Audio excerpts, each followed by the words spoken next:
यह है अजय कार्तिक की 1 मिनट स्टोरी। ये कहानी एक सेठ जी की जिन्होंने जीवन में बहुत सारा पैसा कमाया, लेकिन उनके घर में कोई था नहीं जो सुख को भोग पाता। सेठ जी इसी चिंता में डूबे रहते थे कि इतना सारा पैसा कमा लिया, लेकिन सुख भोगेगा कौन।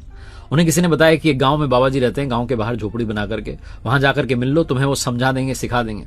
एक बैग में सारा पैसा लेकर के, सारी ज्वेलरी लेकर के सेठ जी पहुंच गए, बाबा जी के चरणों में रख दी और कहने लगे कि बाबा जी मुझे खुश रहने का फॉर्मूला बता दो। सेठ जी अपनी बात कह ही रहे थे कि बाबा जी ने आव देखा न ताहो, वो बैग लेकर के गांव की तरफ दौड़े भागे। सेठ जी को पहले तो समझ में नहीं आया, फिर लगा कि बाबा जी तो सारा पैसा लूट करके भाग रहे हैं। चिल्लाने लगे, बेईमान बाबा है, चोर बाबा है, मेरा पैसा लेके भाग रहा है। और बाबा जी भागते चले जा रहे थे। उनको एक एक गली पता थी गांव की, क्योंकि उसी गांव में भिक्षा ग्रहण करते थे। सेठ जी पीछे पीछे दौड़ रहे थे। बाबा जी ने पूरे गांव में चक्कर लगा करके वापस जो अपनी झोपड़ी की तरफ आ गए।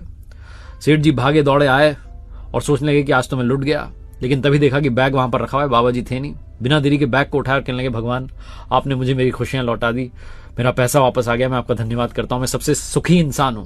तभी बाबा जी झोपड़ी के पीछे से निकल के आए और कहने लगे, मिल गई ना खुशी, तेरी असली खुशी इसी में थी, अब ये बैग लेकर के निकल ले, वरना फिर से लेकर के भाग जाऊंगा। बहुत छोटी सी कहानी है। जो मिलता है उसकी हम कद्र नहीं करते, जो खो जाता है फिर हमें टेंशन होती है कि खुशी तो हमारे पास थी, हमने खो दी।